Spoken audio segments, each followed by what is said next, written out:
Hopefully the microphone won't fall down again. I think it'll be okay. What's up, everyone? My name is William Wesley Wofford, and I'm here with Keith and Manny on here on Trekker's Delight. So this is going to be one of our in-between shows because we're ready for season 3 of Picard, which I really hope our Trekkies don't bash, because depending on how that goes determines on whether or not we get continuations of certain cast members. So y'all better give me my Marina and Jonathan Frakes show. I need that show to happen, and I need seven show to happen. It needs to happen. Okay, that's all I gotta say. That's all I gotta say. I'll let y'all slide on season 1, but I have to stop you on season 2. You have to look at it like Expendables. It could be crappy, but we're just happy they're together. So, how's everyone doing today? Good. On my way to work, so I'll be dipping in and out. Oh yeah. How are you guys? Doing all right. End of a long day. I had several meetings today. So awesome sauce. Okay. So you know what? I'm just gonna half expect Michael to jump in the last 10 minutes of this conversation. Like, hopefully. If he does, that'll be like the icing on the cake. He'll be like listening the whole way. He's like, I gotta say something. I have a thought. Okay, I know I'm the baby. You know, we're live, and he could be watching this right now. I hope good. I hope he's watching. I hope he's watching. I know that I'm the young one here, and I just feel like that this might be the. And I'm like, wait, you're the young one? Oh, okay, cool. So, we lost Manny. He said he'd be in and out. So, yeah. All right. Hopefully he didn't fall down a manhole cover or something. That would suck if Manny fell down the manhole. That's my job. But anyway, let's go.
Hello, everyone. All right. So for today's topic, we're going to get into a compare and contrast session of, of Star Trek First Contact, which is the movie sequel for the TNG cast, and Aliens, which is the James Cameron sequel to the Ridley Scott Alien film in the Alien Xenomorph franchise. Okay, but I'm talking specifically about Aliens and how I'm going to argue that they're pretty much the same storyline. I will even bet that they even borrowed a lot of things from it. Now this is in no way gonna jump. I mean, we could jump into it, but the Gorn is like a new thing and it just happened, and so we're just gonna pretend like the Gorn and the Narsicans are not a thing. Okay, we're just gonna stick with Xenomorphs and Yachas. Okay. It's very sad that I know the name of the Predators. No, it's not that. Okay. That's not sad, considering our wealth and breadth of knowledge of Star Trek lore. I mean, yeah, for you to know things from another series, that's not outside the realm of possibility. Oh, yeah. So, okay, how do you want to go about this, Keith? Because I've been waiting to discuss this with somebody. Well, make your argument. Do you want me to do a recap of each one, and then you go over? Okay. All right. So, I'm just gonna go basic plot points. Character development is kind of irrelevant for these films. But in terms of basic plot points, I think they're almost identical. So, in the beginning, a certain amount of time has passed, whether you're going into the future or you're going into the past. A certain amount of time has passed. So that's one component. Two, the antagonists is pretty much a race of beings that do nothing but want to make more of themselves. That's all they want to do. That's literally their basis of their entire existence. It's like an internalized survival instinct. Make more, whether it's through forced reproduction or assimilation, you're making more of yourselves. Mm-hmm. Another one is you have the protagonists, which we have Jean-Luc Picard in one, and Ellen Ripley. Yeah, Ellen Ripley in the other one, who are both haunted by these antagonists, and both have had nightmares of these antagonists because in the past they have had very bad encounters with these antagonists, both of them. Mm-hmm. Okay. Now, okay, you're still with me. Yep, I'm here for it. Okay, cool.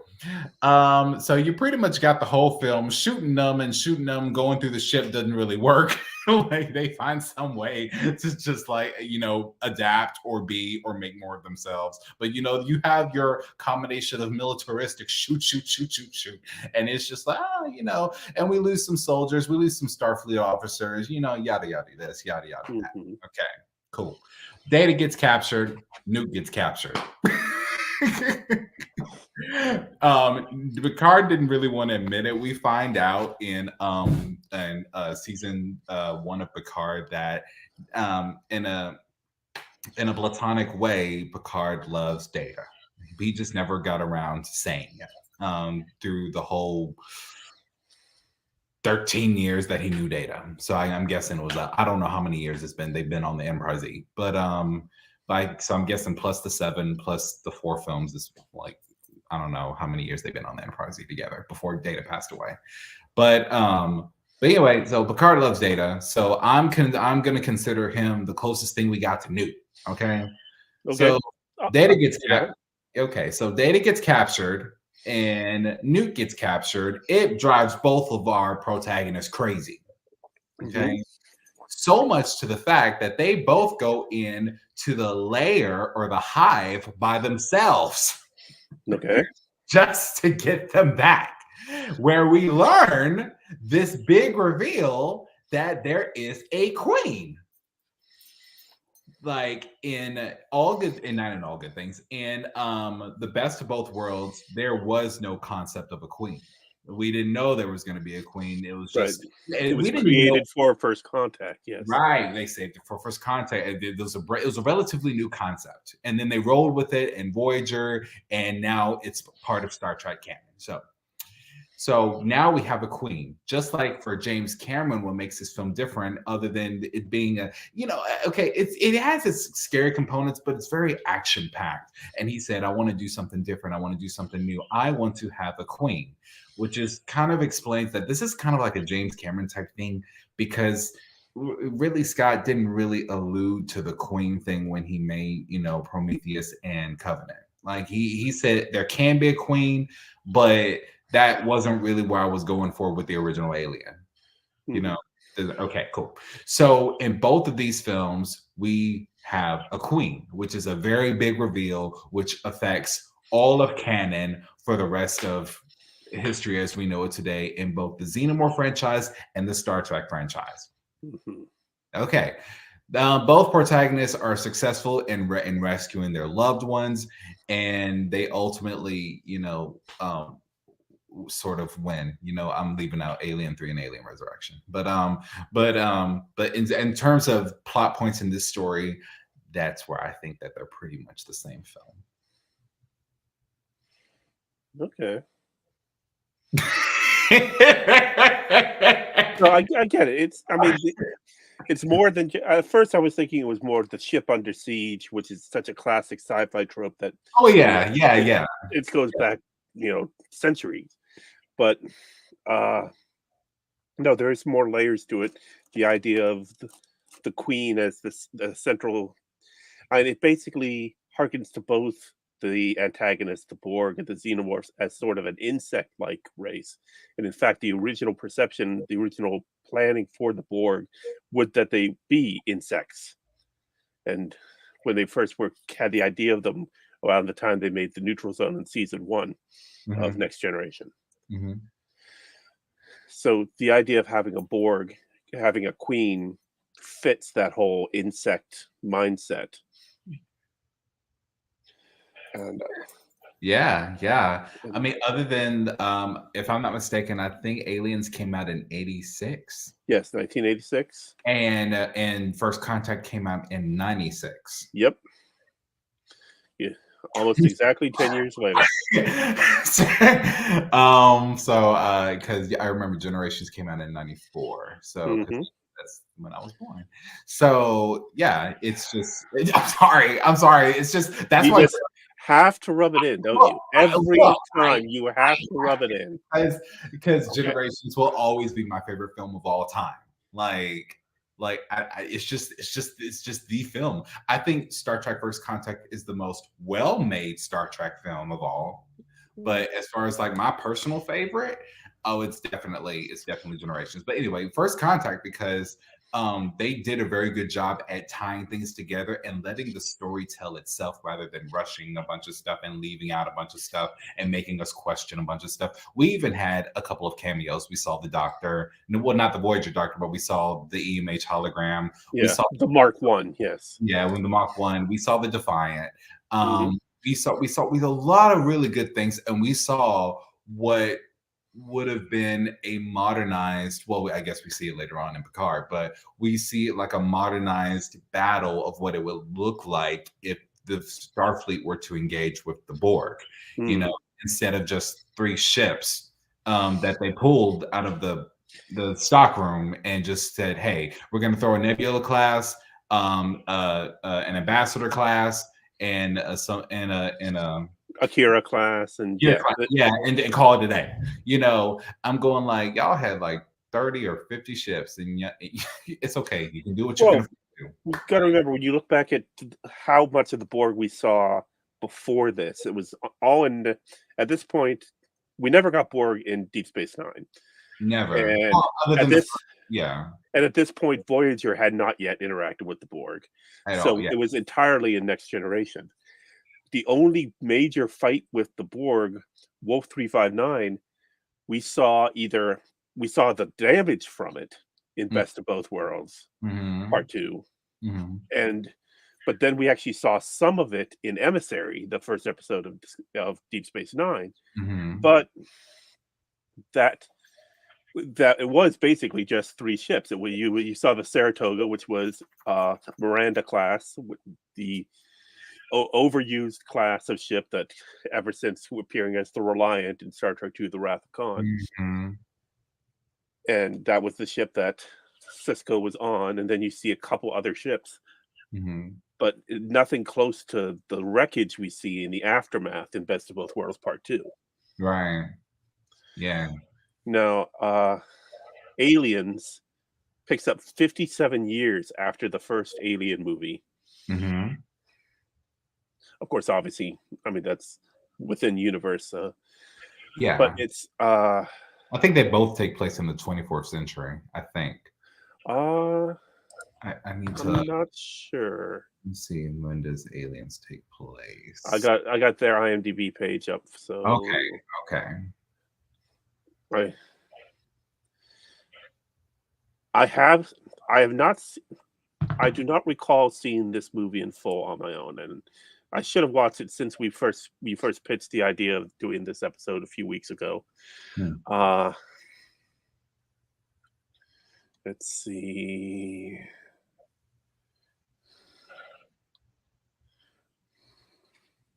Hello to the 2 people that are watching.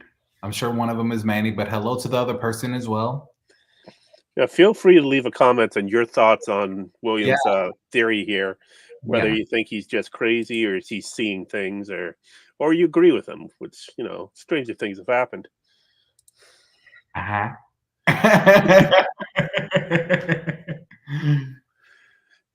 I will say another thing that's a slight similarity. So James Cameron took over as writer and director for this movie from Ridley Scott for the first one. First Contact was the first of the Star Trek movies directed by Jonathan Frakes. Jonathan Frakes did that one? Yep. No wonder it was so good. Mm-hmm. I mean, he could have had a little help with Insurrection, but you know, the First Contact was really good.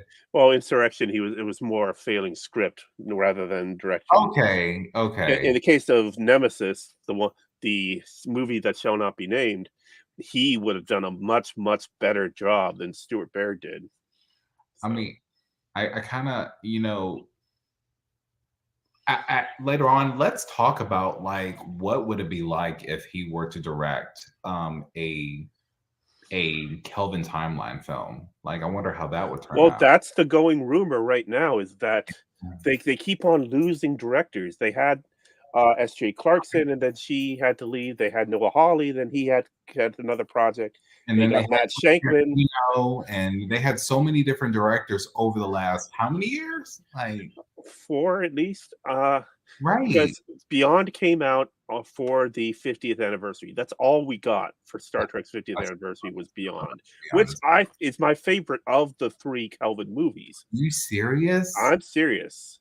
Why? I still don't know what Beyond is about. Like, and I watched it like 3 times. I love Beyond. This dude that was in Starfleet got on the alien planet, tried to survive, harvested other aliens, became an alien himself. It didn't go right with his head, and then he decided to take his problems and insecurities out on Kirk's ship, clipping his wings off, causing the Enterprise to crash, and then creates a whole giant swarm of, I don't know where these things even came from. I don't even know their species names.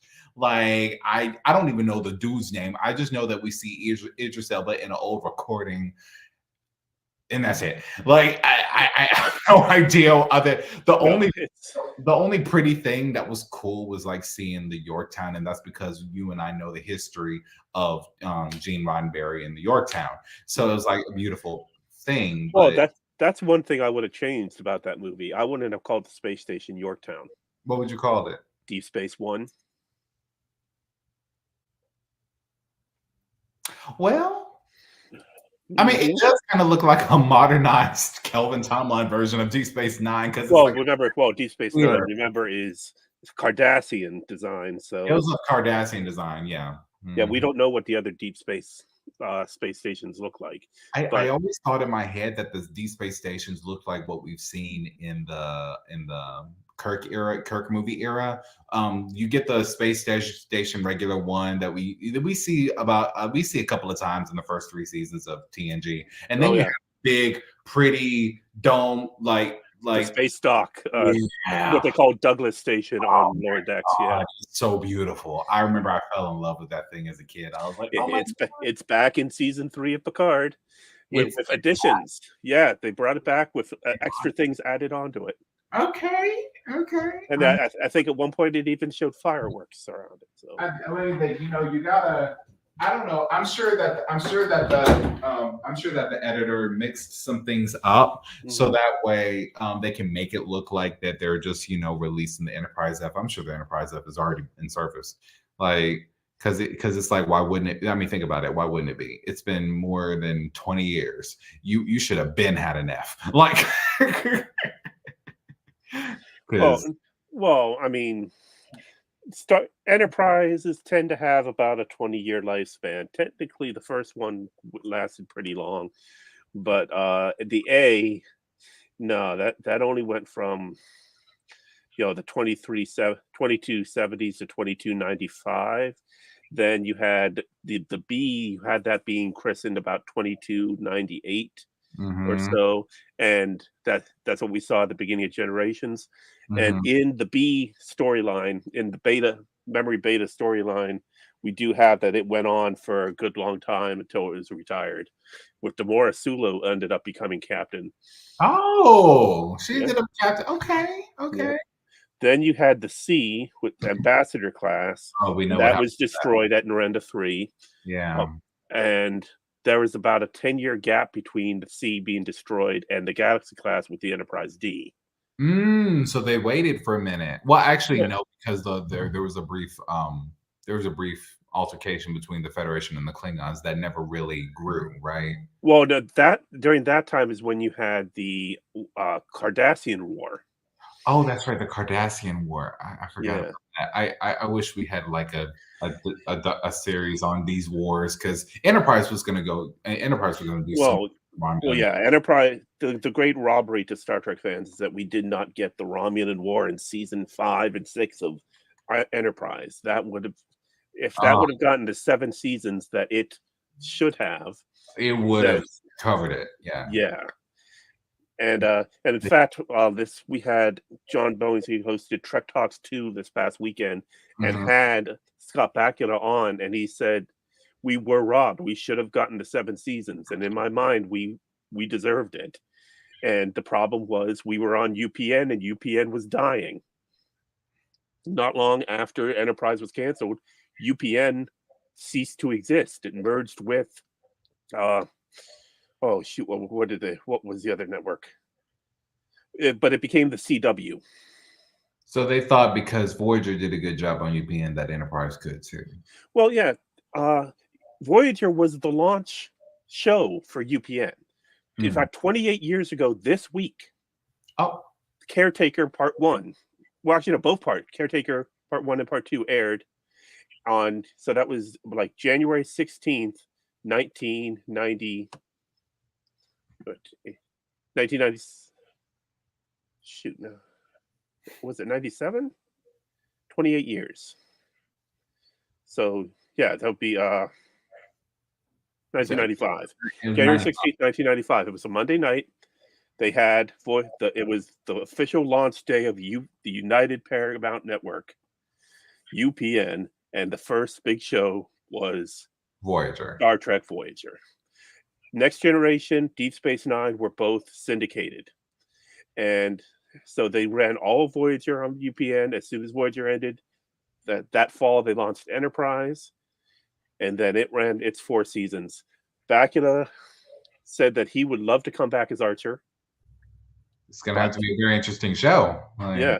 Well, if it does, it might be something like a miniseries, or what Akiva Goldsman said, the Tales of the Federation, where they have an episode of this person, an episode of that person. On an anthology series, I think. Yeah. But he said if we would have been syndicated, we would have gotten 7 seasons. He said we got caught up in the demise of UPN. So basically, this had nothing to do with the fans. This was UPN failing, and when it did, it took Enterprise with it rather than letting it being sold to someone else. Yeah, and the other network was the WB. It was UPN and the WB. Both you had these famed film studios that decided to launch their own networks. Let me ask this: have you ever seen the show Lucifer? Oh yeah. Okay, so they were on the verge of being canceled 3 times, and each time they were about to be canceled, someone else bought them to do another season until they finished their 6th season. How come that didn't happen with this? Okay, the problem with that is Lucifer, the production company that made Lucifer, was not owned by the network that was airing Lucifer. So because of that fact, they were able to shop the show to other networks. And that has happened numerous times over the years. Remember, Family Matters started on ABC, but its final season, it was on CBS. Right. Let me think. Jag started on what network and then switched to another network for several seasons. Okay. And Brooklyn Nine-Nine, most of its run was on Fox, but its final season was on NBC. So basically, Scrubs, NBC to ABC. The key thing is that they were not, the production company that was making the show was not owned by the network. Whereas in this case, UPN owned Enterprise. Yes. So for UPN to let Enterprise go to syndication or another network, that would have to be, well, it would be Paramount. There was no way Paramount would let the show go to another network as their network was dying. So Paramount, because Paramount is usually known for its films, So UPN is its first show network. Yes, and they attempted to launch it in late 1970s. Star Trek Phase 2 was originally supposed to be the anchor show for the first United Paramount network. So so Star Trek Phase 2 was supposed to happen under UPN, but it never happened in the 70s. Right. The reason when they were making it, they kept on going back and forth with, no, it's a TV show, no, it's a movie, no, it's a TV show, no, it's a movie. Oh. And basically the script for the motion picture would have been the 2-part opening episodes of Phase 2. They pretty much turned it into the motion picture. Yeah, they had all the script done, and then they basically just started making the sets grander, and everyone realized this is not a TV show budget anymore, and that they were making a movie. And it was purely because Paramount could not get the network up and running, because at that time we were down to 3 networks. It was just ABC, NBC, and CBS. The Dumont network had already failed, and it would be another 15 years until Fox launched. I would have loved to learn all this shit in college. I ain't gonna lie to you. Yeah. Because I'm learning more from this conversation than I ever did in any college class. Oh, so this happened? Okay, cool. I learned some of this in college, but that's because I was an American Studies major. Oh, so yeah.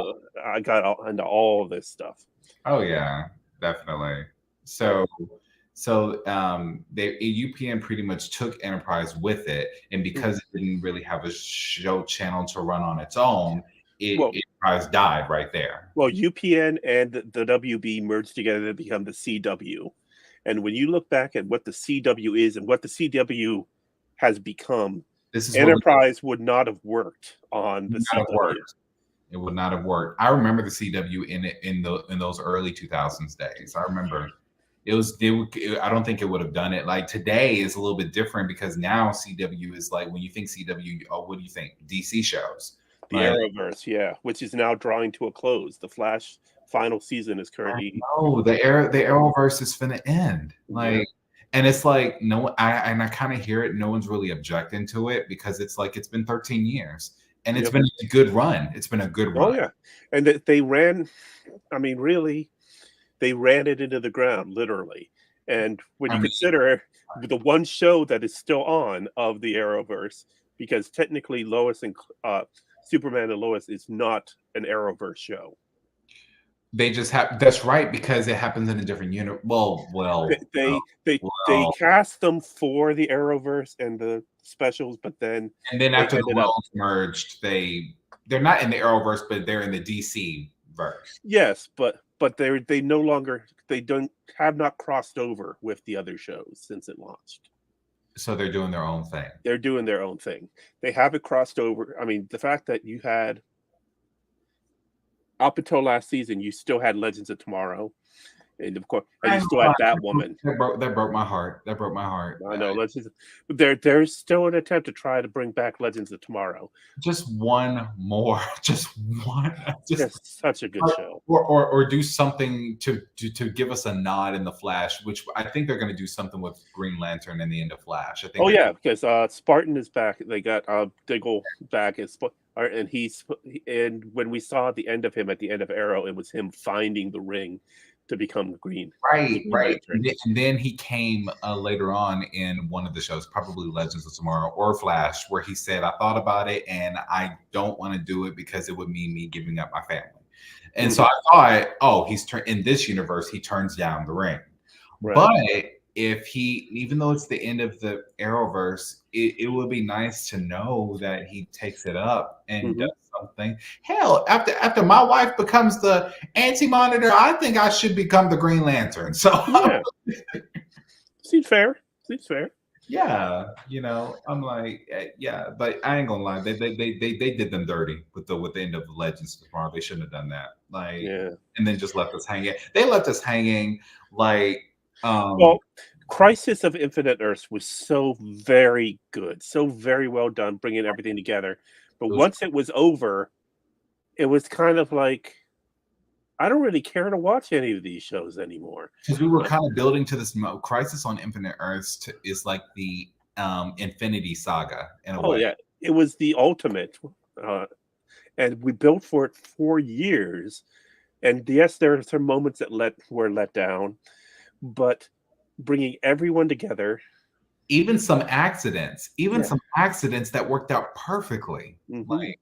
Like when the Flash made a cameo appearance, the DCU Flash, even though he's gotten into some legal trouble, but the fact that he just happened to be on set that day. Yep. And they said, hey, just stand there. Well, the latest word is that he's been a good boy lately, so they're going to continue working with him. He's been a good boy lately. Yeah, his movie's still going to come out this year, and there's right now talk that they're going to continue working with him. Everyone else is gone. No more Gal Gadot as Wonder Woman. No more Henry Cavill as Superman. But we're going to keep getting Ezra Miller as the Flash. Why? Look,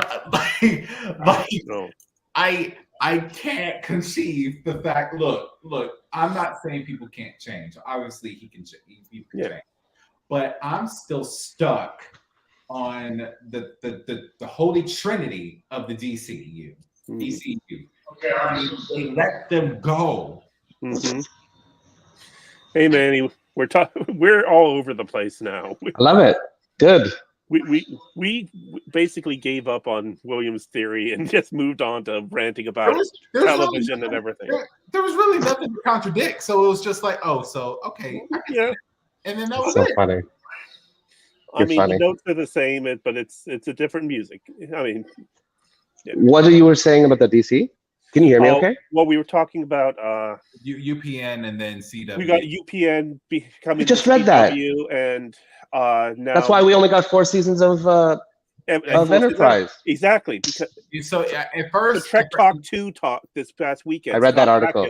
Said that he felt that we only got 4 seasons because of the demise of UPN. Yeah, I read that. I read it. They took Enterprise with them. Yeah, so he wants to come back. Yeah, we were talking about the type of shows the CW is known for, and that led us all talking into now the demise of the Arrowverse. I was fully on board. Okay. Hey, sorry. I was fully on board for the next month.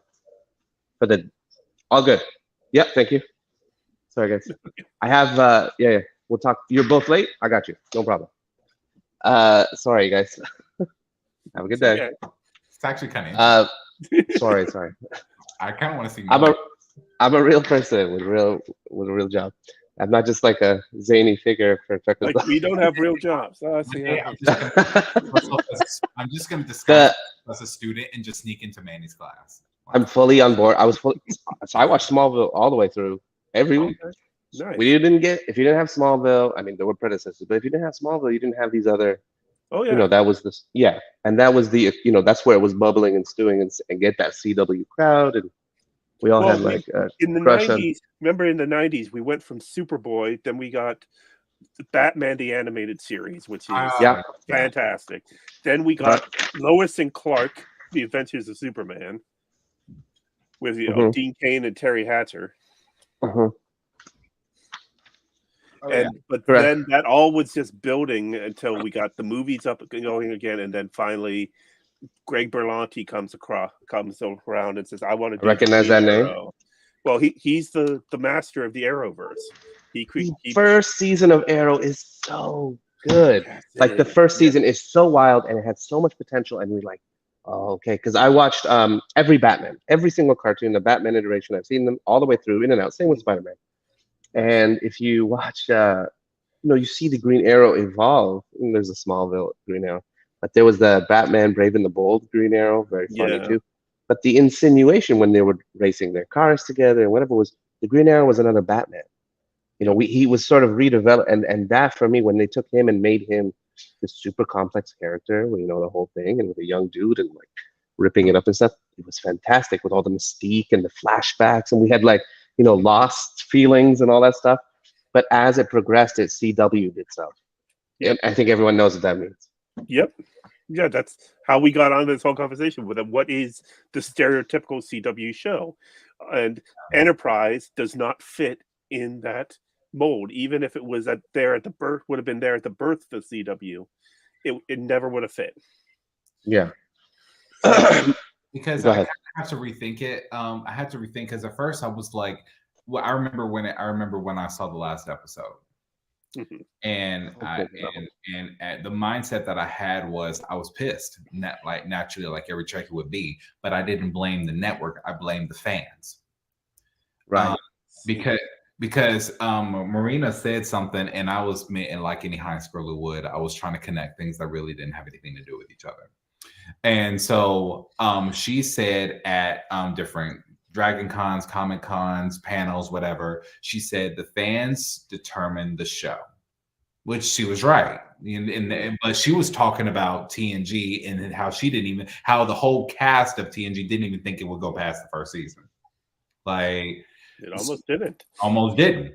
And so when I heard her say that, I automatically thought, is that what happened to Enterprise? Dang, those Trekkies, we could have had something. And now I learned more about UPN, the history of UPN, United Paramount Network. I didn't even know that's what it stood for. Like, me either. I just remembered there was if I may, not just slightly off topic, but on the same subject. The Enterprise was not the only one that met its demise. There was another show on UPN called Moesha. Mm-hmm. Moesha. Yes. Is that also died? Brandy? Yes. Yep. It's gone. So no, I know it's gone, but I mean like that. That was 20 years ago. No. Now I'm talking about not. Of course, it's gone. But like I'm talking about in the sense of it got a very shitty ending. They were they were peers and they both got dropped. Yeah. So after Voyager came out, Moesha followed right behind. And so Moesha was like the hottest thing for like the first 4 or 5 seasons. Okay. Yeah. And then another overlap of different shows. You get the Parkers. The Parkers actually did really good.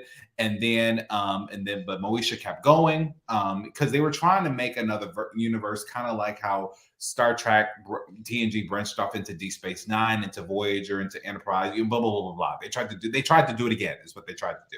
Right. Girlfriends, half and half, a bunch of 90s. Early 2000s black sitcoms where they tried to connect the universes. Well, anyway, Moesha ended, and I think this was around the time when, if I'm not mistaken, UPN was about to go down.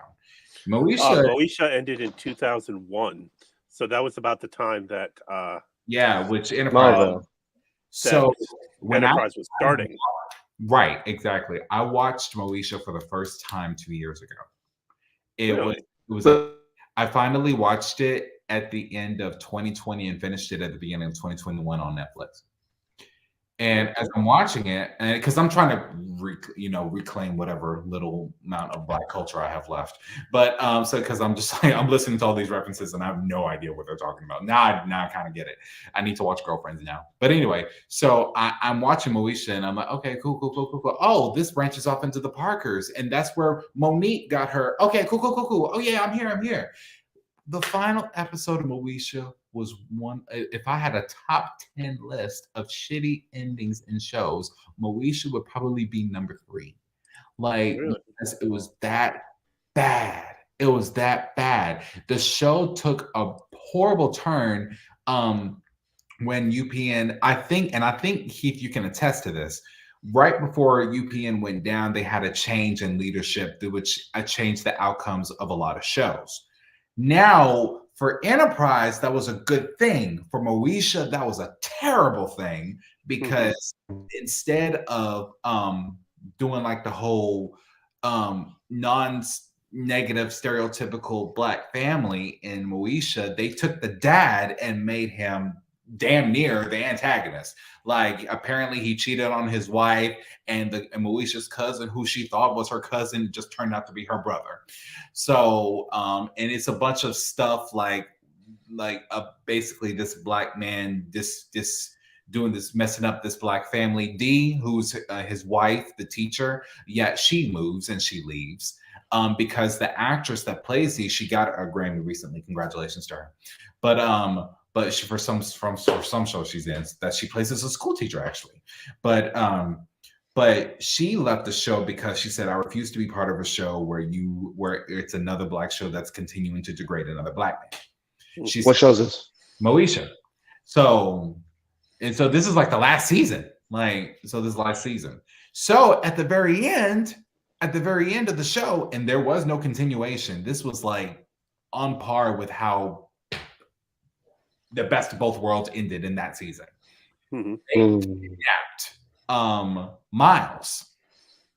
Some group of thugs kidnap Miles, and the episode ends when the whole family finds out that he's gone. It's so funny he's bringing up the season ending of like Moesha. That was 20 years ago for me. I'm like, I literally texted all my girlfriends and I said, "That's it," and they said, "I don't even think I watched the last season." Baby, don't even bother. Don't even bother. That's too bad. But the point of that, I think, is that it dovetailed with all of this loss, right? Yeah. Happened to UP because there's a parallel between Moesha and Enterprise because those shows ended pretty much the same way. Like, well, they ended badly. Right, and it made a very horrible end. Like, well, in 2001 is when every WB started falling apart, and so PPN also started falling apart. Viacom purchased CBS around that time, so they were putting all their efforts into instead of just focusing on their network. Now they were going to be running CBS as well. They tried to we either we're going to go two ways. Either they were going to rebrand it as the Paramount Network or just plain UPN. That's it. No standing for anything. They ended up going with UPN, and that was as of 2002 was once that came, but that was after Moesha ended. Right. There was a bidding war in 2001 between UPN trying to buy Buffy the Vampire Slayer and Roswell away from the WB, and they ended up buying them over in 2002. Let's see. They restructured in January 2002, resulting in UPN being taken out of the ownership of Paramount Television, placed under the oversight of CBS, with CBS president Les Moonves being given responsibility for the network. Then Les Moonves took over, and all of a sudden had to run two networks. Oh wow! And you could tell which one got his attention, which one didn't. Oh yeah. So,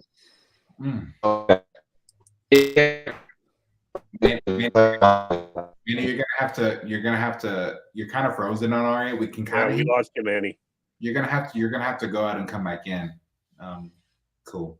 Okay. All right. So we're kind of gone all over the place with this episode, but this is what happens when we don't have new Star Trek on the air, which, of course, we're spoiled because.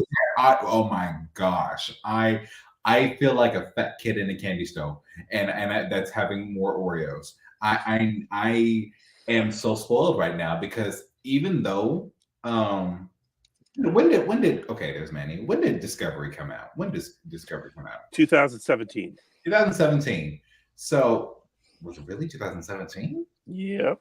You serious? I'm serious. They're on their fifth season, yeah. Yep, fifth season airs this year. Has it been that long? Yep. I think that's the most. I think you'd say Discovery has been the most influential Star Trek show in recent. I mean, it's. It is the launch vehicle of what is now Trek. You don't. If Discovery did not succeed, we would not have any of this. Keith, would you consider Discovery to be the Voyager for Paramount Plus? Absolutely. Yeah. 1000%. Yes. It's exactly how. In what way? How do Paramount? CBS All Access launched with Star Trek Discovery. That's right, because they were hopping between platforms for the first 2-3 years. I remember that. Yeah, but when Discovery launched, CBS All Access launched, but you had shared agreements with Amazon and Netflix and all the others. Right. And then it all when CBS All Access was in more markets, was nationwide, and then started to extend outside America, they were able to let some of those other deals go. And of course, people read that the wrong way. People who hated Discovery and continue to hate Discovery said that when Netflix cut them all, that Netflix gave up on them. Like, no, Paramount Plus now is worldwide, and they don't need Netflix, so that's why they pulled back. So basically, Paramount Plus wasn't ready yet at the time. No, just like UPN wasn't ready for Star Trek Phase 2 at the time. Right. Or well, Paramount wasn't ready to launch its own television network. They've been trying. I was looking up here. Had been trying since 1948 to launch a network. Did they even have television networks back then? Not as we know them today, but yes, they were. Oh, fair. Yeah, I hear what you're saying. Crazy. Most of it was live, and it would only run for like 8 hours a day. Yeah. I was going to say, y'all weren't even alive back then, so I'm pretty sure they did. Okay. Oh, wow. I was just telling Keith that I'm getting more of a television history lesson from him than I did my. We are. Because I never really made the comparison between Moesha and Enterprise and where CW even came from. Like, yeah. I had no idea, and I'm just like, oh, so that's how this. Okay. Right. Well, it's amazing to think that you had two networks merged together like that. But we've had it. Yeah. It's happened since. We've had it with other things. But you look at what we have now with Paramount Plus. Paramount Plus only happened because you had the remerger of Viacom and Paramount. So help me here. At first, they were together in the 90s. Then they separated, and now they're back together? There was Paramount, and then Paramount was bought by Westinghouse owned CBS, and then they rebranded as CBS Incorporated. Then the Viacom was created over top of Paramount. Viacom then bought CBS, and then somewhere in the early 2000s, they split apart, and Paramount became its own company, and Viacom CBS continued. And that's how we get the Kelvin movies were under under Paramount, and the TV shows stayed under CBS. Sure. So we not only had separate timelines, separate universes, we had separate companies. One owned this half of the Star Trek IP, and one half owned another half. And they realized they had to come together so that way Star Trek could be the shit again. Yeah. And you can see it in some of Star Trek gaming, specifically the game Star Trek Fleet Command. When Fleet Command launched originally in 2018, it only had the rights to what was in the movies, and it only characters it had was Kelvin. So when you got your ships, you were building the Kelvin universe ships. You got the Kelvin universe crew, but now 2023, they've now added Lower Decks. They've now added Deep Space Nine, Next Generation. You got everybody now, and even Strange New Worlds is now in Fleet Command. The only Star Trek show, anything that's not in Fleet Command, is Prodigy, and Prodigy is also not in Star Trek Timelines, which Timelines still has nothing from Kelvin, but they've been adding bit by bit. Like Strange New Worlds is rolled out in the past few months. Lower Decks, they just rolled out 6 months ago. Because Prodigy is owned by Nickelodeon. Right. Okay. When did this final merger happen? Was it 2020? I believe so. Because it sounds like it was recent. Yes, it was. Let me find.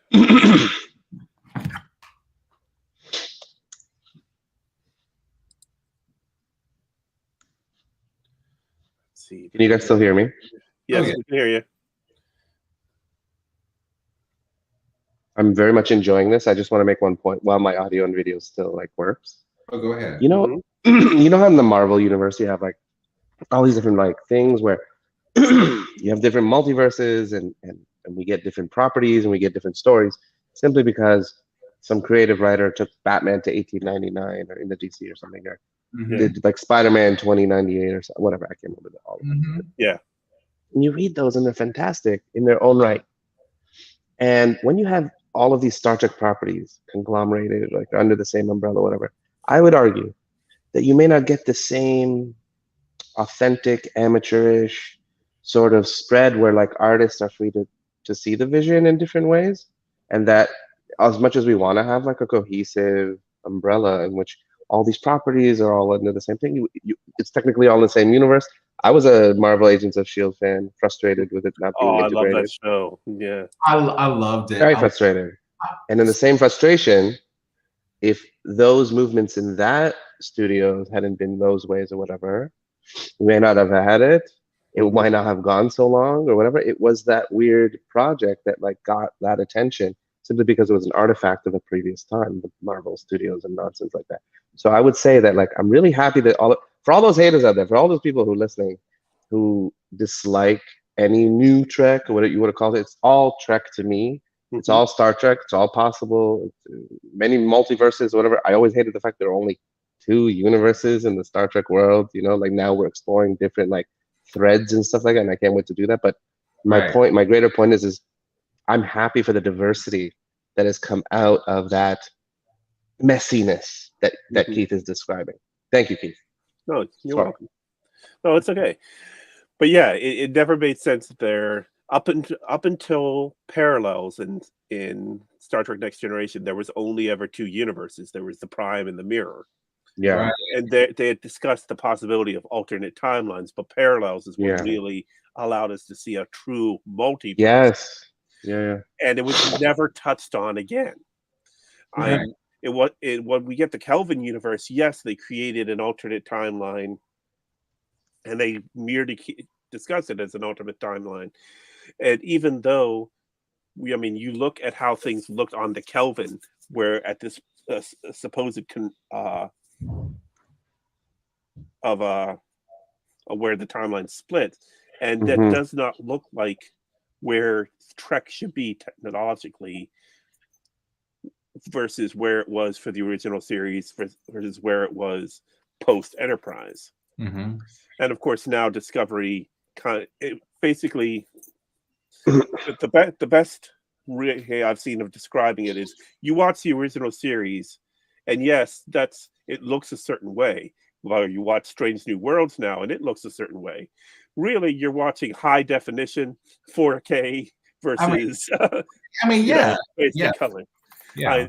In other words, you could say it's the same thing. It's just they look differently because our televisions are better now.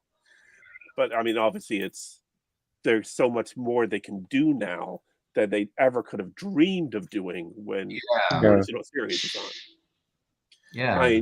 And the amount of money they're able to spend, a single episode of Strange New Worlds costs more than the entirety of season 3 of the original series. Seriously, you had a villain who was wearing a shower curtain. Yeah, man. I mean, yeah. Yep. He wasn't even an actor. He was a lawyer. He was one of the people's lawyers. Came on, and they had him wearing a shower curtain. That's right. That was the bad guy of the episode. That would be end the children's show. In Sulu, I think there's this close up of him I've seen before where he's holding like it's supposed to be an alien with a dog with like a pasted on horn or something. Oh yeah, well that's early. That's that's season 1 though. But that's a case of where Star Trek always had just the bare minimum of money. So Doctor Who was the same way. Doctor Who has a really great documentary on how it started. And they were like all in this like one little studio, and it was really hot, and there were so many problems with the actors. I'm lucky that these things even existed to bring us the grand universe that we have now. I mean, we're privileged to see it grow. Like often William will go on about how he rode this wave of like new Trek and stuff like that. And for us, it's formative in a different way because we were older when it happened. And then we had this huge gap. And I know you feel it too, Keith. I know you feel it too, William. I'm sorry, my dog keeps walking back and forth behind me and making a bunch of noise. It's an alien with a horn on. And we couldn't hear it anyway, though. It's all good. I would say that now, like, we have this embarrassment of riches. I've said this before. We have all of this track, and we have this show, you know, like the fact that there's this renewed interest and bringing it into the context of now. And Trekker's Delight is a great example of that. Like, how many different like facets in different ways can you explore this? There's so many. You know, we all have our own like ways of like viewing them, and then it becomes a vehicle for us to interact with each other. becomes like a language. It becomes a culture in which we can like grow and change and like identify with one another. So many great stories that come out of Star Trek. I think it's one of those rare fandoms, not just that it has endured, but creates positivity and rejects negativity. Rejects it. Not that the people are gatekeepers. I mean, there's people are gatekeepers on the dogmatic canon. Yeah. F you. Whatever. Screw you. Whatever. We can argue canon or whatever, but don't be that person. I love arguing all of that stuff too, right? Like cognitive dissonance, it's wonderful, that tension. But the people who gatekeep the positivity, I appreciate that. That like infinite diversity and infinite combinations. That is what Star Trek is all about. Absolutely. I do want to pose a question before we go. Okay. So after all these years, and I'm talking I guess Kelvin timeline will be the Kelvin timeline. But in terms of the TV shows and everything else that we got now, why did they bring Star Trek back after so long? Discovery. Money. No, I'll tell you one word that starts with M. It isn't money. What? Marvel. Star Trek is the cinematic universe for Paramount. I mean, every single time someone says to me that Marvel has the biggest cinematic universe of all, I said, first of all, no. Marvel is the third biggest cinematic universe of them all. The Moesha universe is the second. Star Trek is the first. What do we mean by cinematic here, guys? No, first of all, no. Gentlemen, I have to go. I apologize. Okay, no problem. Hey, good seeing you. Bye, guys. Take care. Bye. No, you can't make that argument when you think about the fact of you had the Norman Mailer universe, the shows that he created in the 70s, All in the Family, the Jeffersons, Maude, just all these shows. Then you have the shows that you had Happy Days and its spinoffs, Jody Loves Chachi and Mark and Mindy, and all these television universes that create. You have the there was a show, St. Elsewhere, the hospital show, Denzel Washington, Wade Adams, and at the very final episode, we find out that the whole show was in the mind of one small child. Oh no! They almost did that with Deep Space Nine. Well, I know, but the thing is, that show crossed over with so many other shows that it's created its whole universe. Let me see if I can find. By the way, the 2006 is when they split CBS and Viacom. 2016, they started talking about getting back together, but it was finally finished in April of 2020, right before First Contact Day. And they rebranded CBS All Access as Paramount Plus, and from there. So they realized that they were better together than they were apart. So they spent roughly 10 years apart. Basically, 14 years total. But yes. All right, let me try to find.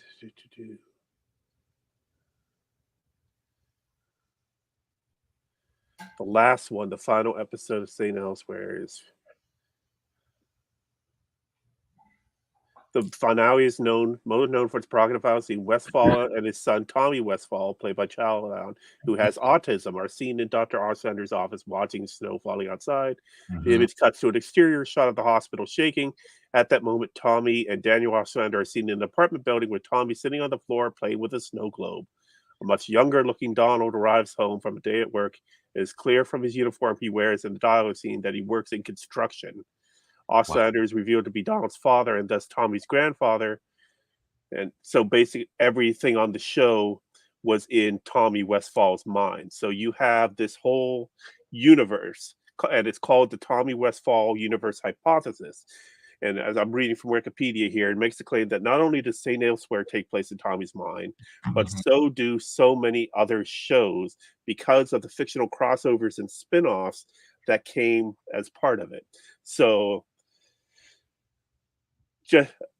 Star Trek has its universe, and we have how many thousands? 1,000 hours of Star Trek on television now. Yeah. As of the end of last year, Discovery season 4, we got to the 1,000th hour of Star Trek. Wow. That Doctor Who launched in 1963, 3 years before Star Trek, and it was weekly up until the 80s. Every darn week there was a new episode. Now those were 20-minute episodes, then they went to 48, then back down to 20. Then it ended in 87. Or late 80s, right about the time Star Trek was coming back with Next Generation. Doctor Who was gone. They tried to bring it back in the mid 90s as an American show, and and they ended up making it into a TV movie instead. But then we finally got it back in 2005. And from the 2005 show, it's had 3 spin-offs: the Sarah Jane Adventures, Torchwood, and Class. Oh, so now Doctor Who has its own universe. Yes, and they have had they have had crossovers, and there was other shows that were implied to be spin-offs of Doctor Who, though not exactly, like Blake 7 being one of them. But Star Trek has been the true one in that we have had original series, animated, Next Generation, Deep Space Nine, Voyager, Enterprise, right, as well as 11 movies, then the Kelvin universe, and now we have Discovery, short treks, Picard, as long as we stay ahead of Star Wars. I'm not down with Star Wars. Well, Strange New Worlds, Lower Decks, Prodigy, and still to come we have Section 31, Academy, and even more. The future is endless. But yeah, at Star Wars, they had their movies, their first 3. Then they had the Ewok movies, the Ewok Adventures movies that were. You had Droids, the cartoon show. Droid the cast. Yeah. And then eventually you get the prequel trilogy, which makes 2 Clone Wars shows. First, the original Cartoon Network Clone Wars, and then the Clone Wars movie and its show, which didn't start out great, but by the end, it was so good. Especially the final season they came out with on Disney Plus a couple years ago. And then that has led to us getting The Mandalorian, Book of Boba Fett, Obi-Wan Kenobi, and of course the newest, greatest of the Star Trek TV shows, Andor. I ain't gonna lie, it took me a minute to get behind it because it was just dragging for a minute. At least for me, it was kind of dragging. But then once they built it up, it was like, okay, we're climbing a mountain. That's what we're doing. Now I can see. And this, when they escaped that prison and I heard just the music, I cried. I cried so hard because I said, now that is a moment in film. Absolutely. That was exquisite. I felt the power in that moment. Like, I'm getting shivers right now. Like, it's like, come through Disney. You ain't shit, but come through Disney. Right. Well, and the reason Star Wars has been able to succeed like that is because of Disney. You remember a few years ago, after they made the prequel trilogy, and then that was it. There was not going to be any more Star Wars. And then Lucas was done. And then all of a sudden, Disney buys Lucasfilm and said, let's keep going. And we get the sequel trilogy, we get the standalones, Rogue One, Solo, and then now we get television with Star Wars. And it's what Star Wars needed for a long time. It needed to get away from just being the pure action cinema fest thing. So, do you think, even though I have a great love for Star Wars and will always will, do you think that with how far ahead Star Trek is already of Star Wars, do you think Star Wars, but with Disney as its battery charger, do you think Star Wars will ever catch up to Star Trek? If we didn't have what we currently have with Star Trek, yes, they would. But they're not going to now because we keep going. I mean, all right, right now, we're in today, January 19th. In less than 1 month, on February 16th, that is a mere 1, 2, 3, 4 weeks from tonight, you get Picard. season 3. Mm-hmm. The reviews that are coming out so far are stellar. But then, of course, the reviews that came out of Picard season 1 and season 2 were both stellar. But these times people are talking about having watched the full season and not just the first 3 episodes. Oh, and which is why there's talk of more shows or more, possibly a film. I think Jonathan said. Yeah.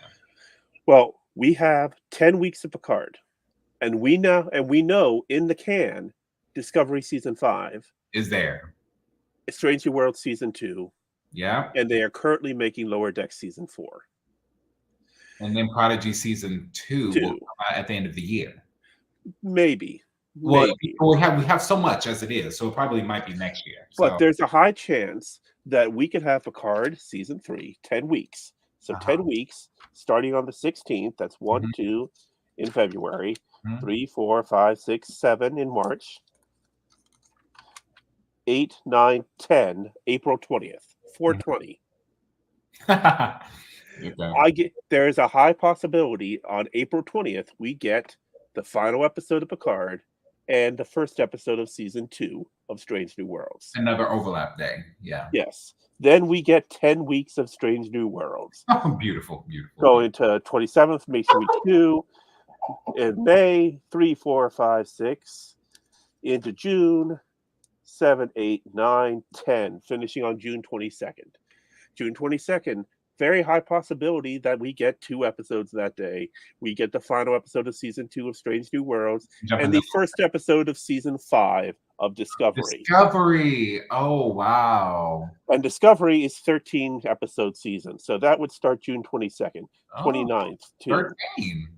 2, 3, 4, 5, 6, end of July. 7, 8, 9, 10, 11, end of August, 12, 13, September 14th. And that's when we get Lower Decks season 4, September 14th. Holy shit. And this is, I don't have any insider knowledge. This is what I know is done and what can be done. So September 14th, we will get first, my projection, that's when we'll get the beginning of Lower Decks season 4. And that will run for 10 episodes, 21st, 22nd.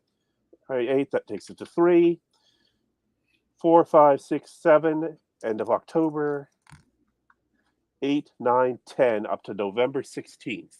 And then if it is ready by November 16th, Prodigy season 2 to carry us out through the end of the year. All the way to February, because it's going to be, I don't know if they're going to do a first half or second half, but all I know is 20 episodes is 20 episodes. Yep. And if we get 10 weeks, then it carries us into February of 2024.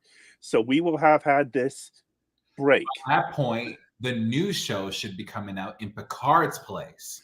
Well, the hint was that when Discovery is ready to end, then Section 31 is going to come together. Oh. The problem is they want Michelle Yeoh, and Michelle Yeoh is becoming a very expensive commodity. Yeah, she just won a Grammy, I think.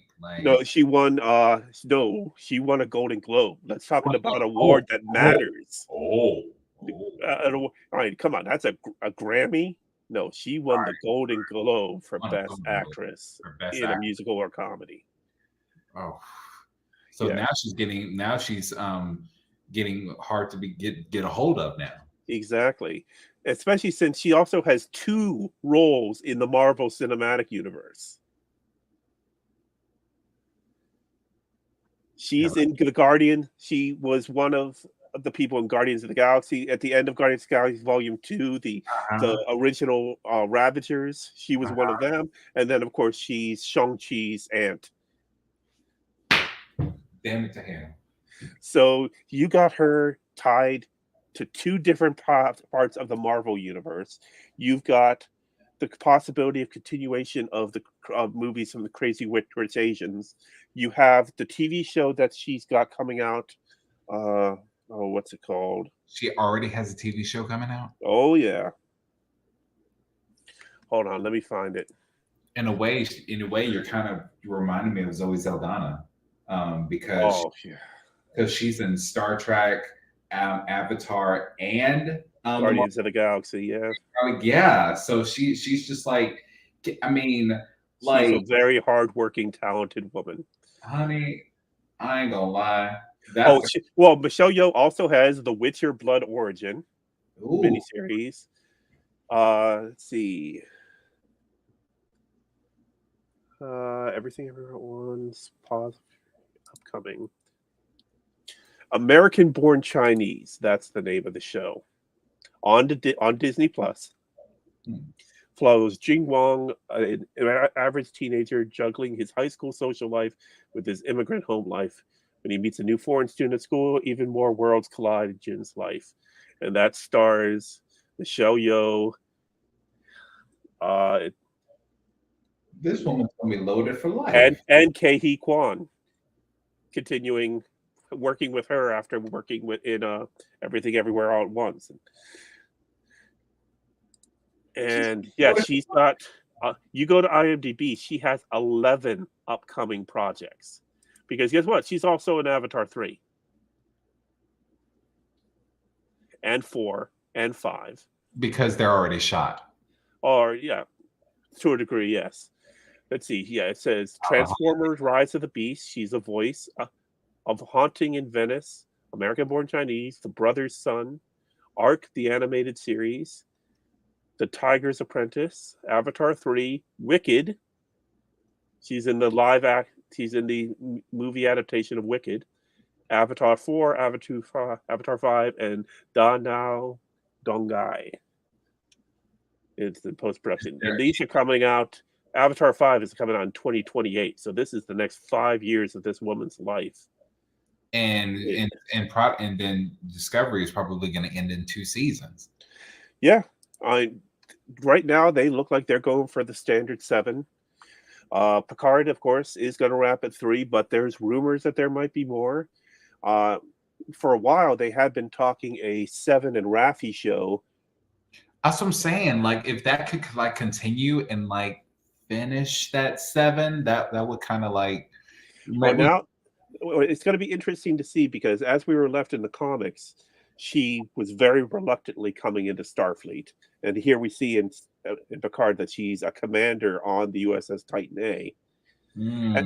And today they released some additional images of the Titan A that make it look a little bit better, not so much boxy as it did in the original trailers. I didn't see these new images of the Titan A. Like, let's see, Titan A. And I think Trek Yards had some of the new images of them. In fact, they had a fan-created image of the Titan A next to the Protostar. That looked pretty cool. Oh. But yeah, it's fan-made, not official. All right, we are way over an hour, so we should off. But before we go, just a couple last things. Star Trek Resurgence issue 3 came out yesterday. How do you get a hold of these things? And how do you, if they came out yesterday, how did you get it already? It came out. I go to my comic book store and I buy it. In your local comic book store. Okay. Yeah. The release Wednesdays are comic release days, so next week should be Strange New Worlds issue 2, and of course the big announcement that they made this week.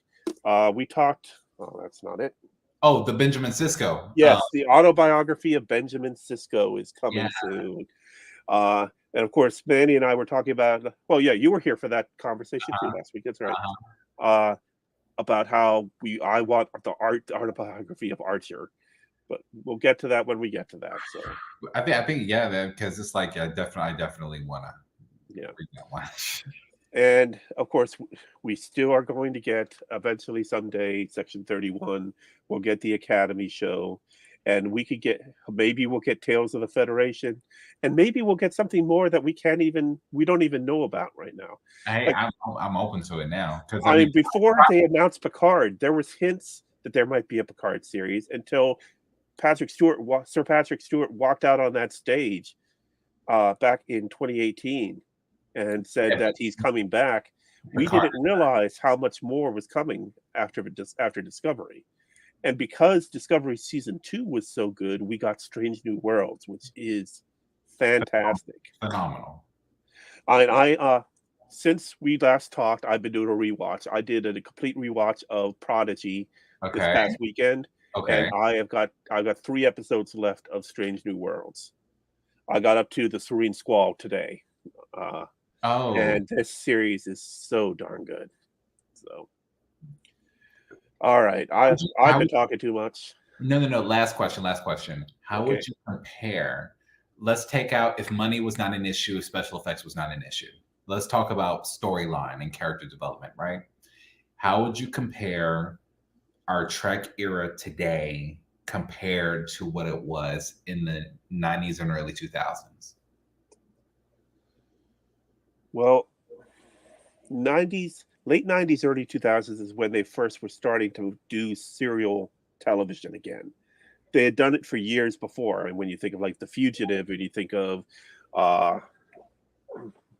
some of the early television shows, they were all even like Doctor Who, they was all serialized to some degree. They got away from that, and original series was definitely not serialized. There was no character development week to week. Right. Next Generation was not serialized to a degree. They had crossing a little bit, yeah, like you had Q show up once a season. You had R2 show up. Before I forget, I must share this detail from Star Trek #3 that came out a couple weeks ago. You can see from the cover, and guess who makes an appearance? Q is in a skull form? Yeah. What do you do? Come back from the dead?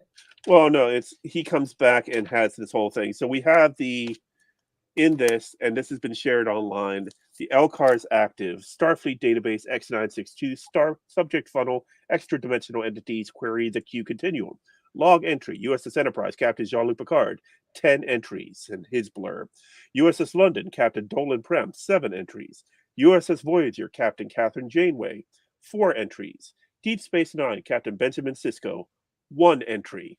Yeah, I remember that episode. Yeah. And his entry is, Q came to Deep Space Nine today. I put my fist through his face.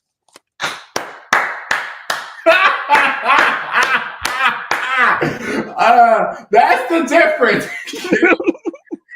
Benjamin will mollywop your ass. Like, he does not care if you are gone. That's what my mom. I'll say this before we go. My mom said, "William, and they made it a meme now." But my mom always said, "William, you know the difference between Benjamin and Jean-Luc?" I said, "What?" He said, "Jean-Luc, he's great at speeches, but he talks too much. Benjamin, he ain't got time for that shit. He'll punch you in the face." See, what we had in 90s Trek was basically you had 4 shows that were basically all trying to do the same thing. Deep Space Nine endeavored to do something different, and that's why it stands out as the best of 90s Trek. Or Berman Trek, or you can't call it New Trek now that we have Kurtzman Trek, but when we look back in 20 years, Strange New Worlds is going to stand out as the Deep Space Nine show. I'm not a Discovery hater. I'm not a Picard hater. I love Star Trek. I love all of it. Is it perfect? No. Is it entertaining? Absolutely. And it's Star Trek, and I love it. And I will defend all of it. When you watch, there have been some good episodes of Picard. There have been some good episodes of Discovery. But when you watch a episode like Memento Mori of Strange New Worlds, the one where they're fighting with the Gorn and they're in the brown star, and they literally drop the torpedo on the Gorn ship, and it's basically a submarine battle, and it is so incredibly well done. It's such a tight script, and you feel with every one of the characters. You feel attached to every one of them so tightly. And the fact that it's been 55 years and we never got any background on Uhura until the 2nd episode of Strange New Worlds. Right, we had to speculate and go off of fan films. She didn't have a first name until 2009. You mean they just named her Neota out of 2009 film? Like, it was just Uhura? Yeah.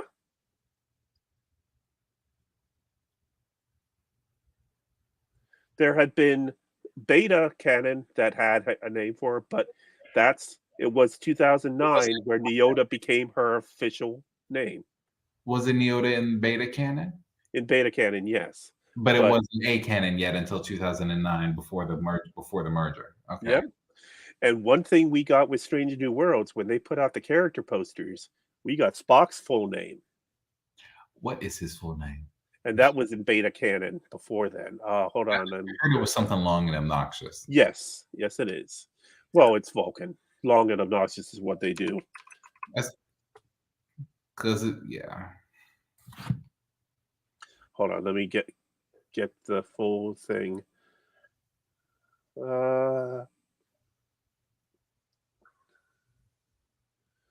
Full name considered unpronounceable by humans. That's what he said when they acknowledged that he had a bigger name. When I pull it up, they can't even spell it out for me. It immediately took me to a video and just said play it. Yeah, because what it was the character poster that they put the name on, and it came from beta.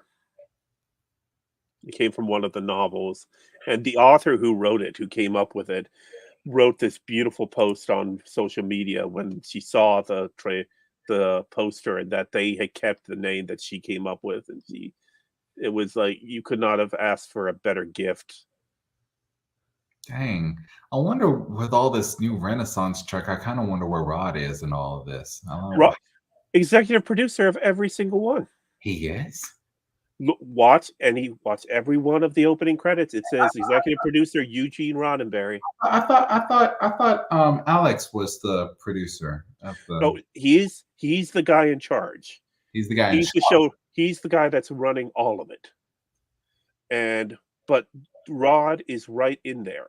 Now, unfortunately, we get unfortunate things from time to time, like before Majel died, she recorded a phonetic database. And now they're going to go with the new computer voice. Yes, and apparently Terry Metalis, the showrunner for Picard, didn't know that it existed. I know. I didn't tell them. I don't know why, but yeah, that's what they're saying. Oh, that's a lie. Yeah, I think that's a lie. I don't. It's the computer. He said that there was a money issue. He said, I would rather have spent that money on bringing more people back rather than just to try to get her voice.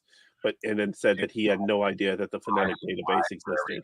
She had the potential of becoming the first Alexa. She was the first Alexa. I mean, yes, but I hope that someone releases it into my phone to where I can literally hear Majel Barrett's voice and say computer when I come into my smart house. Roddenberry Enterprises should make that happen. Yeah, that would be great. That would be great. I'd pay for that. Trying to find where is his name. Rod who? No, Spock. Damn.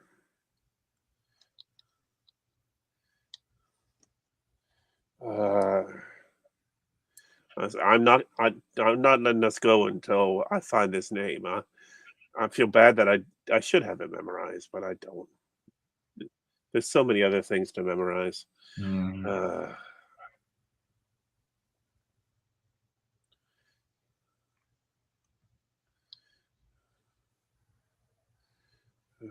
Oh wow, he was born on Shakar. In the city of Shakar. Mm-hmm.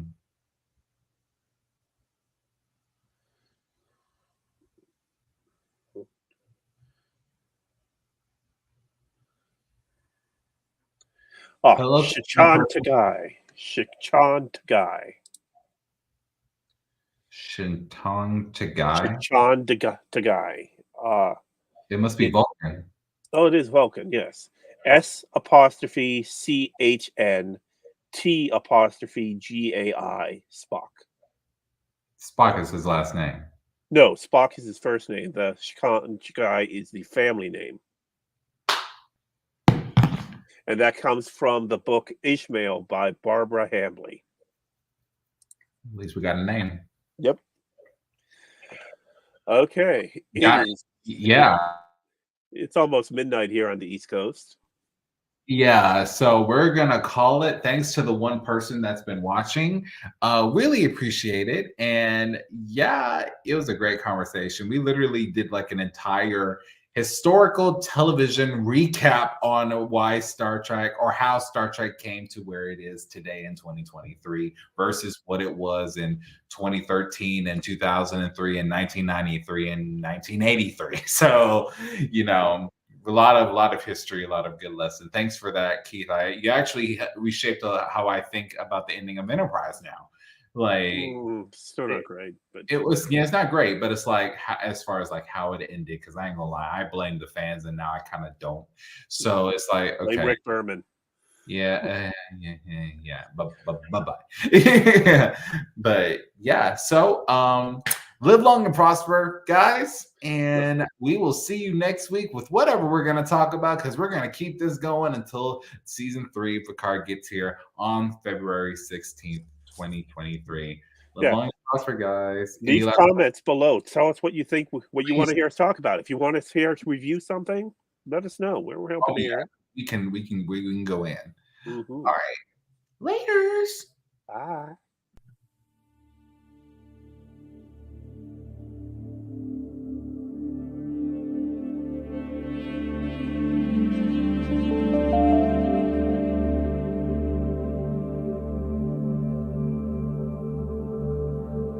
Yeah, absolutely. Yeah, I'm not gonna ever say it on the internet.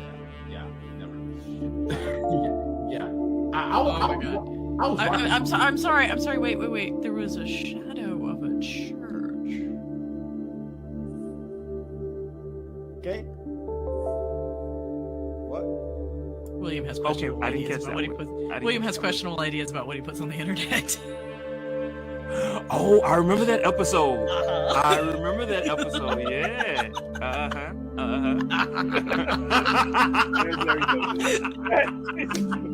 Wait. What? Wait.